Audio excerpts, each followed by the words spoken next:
हैं और हम हर वक्त इस मिशन में लगे हुए हैं। ये मिशन हमने उठा लिया है। इस मिशन के हम अदना से मेंबर हैं। जो ये मिशन हमें मैसेज देता है, दर्श देता है, अमन का दर्श देता है और हम आहंगी का दर्श देता है, मोहब्बत का दर्श देता है, आपस में मिलजुल रहने का दर्श देता है। इस मिशन के हम अदना से एक मेंबर हैं। चुनाचे इसी मिशन को लेते हुए हम हैदराबाद से निकले हैं और रास्तों में, गांव में, कोठों में, कहीं जहां भी हम पहुंच सकते थे हमने ये मैसेज पहुंचाया है, हमने ये पैगाम पहुंचाया है। दोस्तों, कुरान की आयत जो हमने अभी आपके सामने तिलावत की, वतआवनु अलल बिर्रि वत्तक़वा,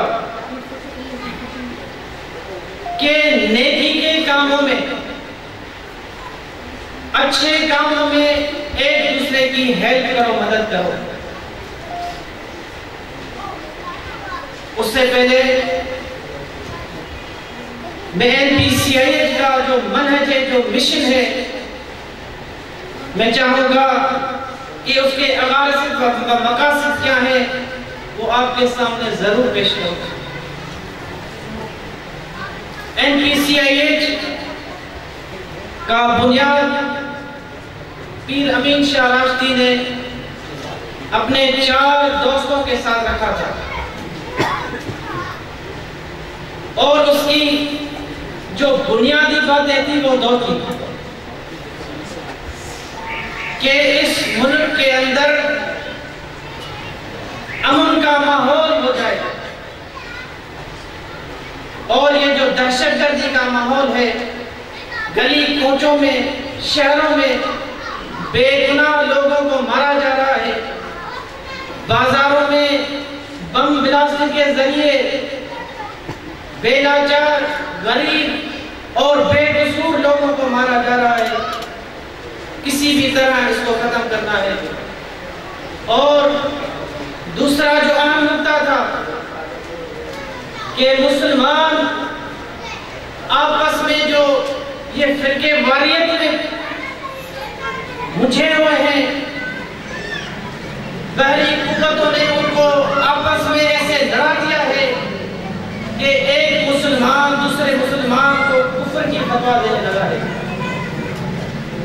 ये 2 ऐसे इशू थे जिनको लेकर पीर अमीन शाह राशिदी ने ये मिशन शुरू किया। अब ये ऐसा मिशन था, ऐसा बर्निंग इशू था कि जिसको एक आदमी या एक फर्द तो हल नहीं कर सकता। ये पूरे मुल्क का मसला था, गांव कोठों में मसला था, शहरों में मसला था, बड़े शहरों में मसला था, छोटे शहरों में मसला था, यूसीस तक के मसले थे। इस हवाले से पीर साहब सबसे पहले आपने एक इस चीज की फाउंडेशन, बुनियाद रखी 4 दोस्तों के साथ। वो आगे चल चल कर कुछ दोस्त बन गए, फिर वही दोस्त एक कमेटी की सूरत में कोर्ट में गए कि हमें अमन चाहिए। कराची के हालात आप देखें, बलोचिस्तान के हालात आप देखें और मुल्क के दूसरे इलाकों के हालात देखें। इस हवाले से हमें एक अमन चाहिए। चुनाचे कोर्ट में ये बात ऐसे सुनी अनसुनी कर दी गई, इस पे कोई तवज्जो नहीं दी गई, इस पे कोई एक्शन नहीं लिया गया। फिर आप उस वक्त के सदर जरदारी साहब के पास पहुंचे और यही मिशन बताई, यही मैसेज दिया कि आप हमारी हेल्प करें कि इस मुल्क के अंदर हम अमन को फैलाएं और इस फिरके वारियत को हम खत्म करें।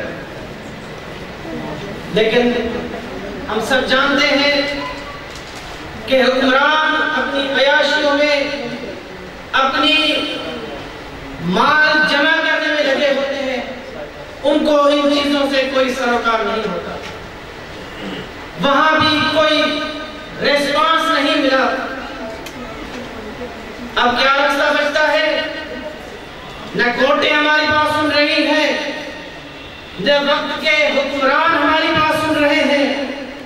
अब क्या रह जाता है?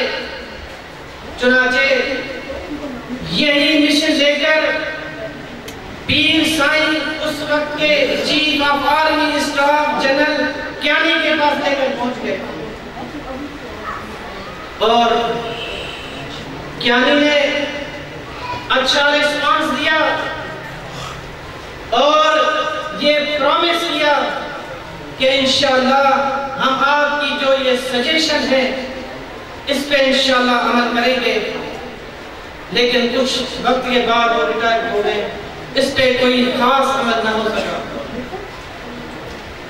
फिर जब जनरल राहिल शरीफ ड्यूटी पे आए, चीफ ऑफ आर्मी स्टाफ बने, तो पीर साईं वही मैसेज, वही मिशन लेकर जनरल राहिल के साथ पास पहुंच गए कि आप हमारी मदद करें और हम इस मुल्क को अमन का गहवारा बना दें। चुनाचे ये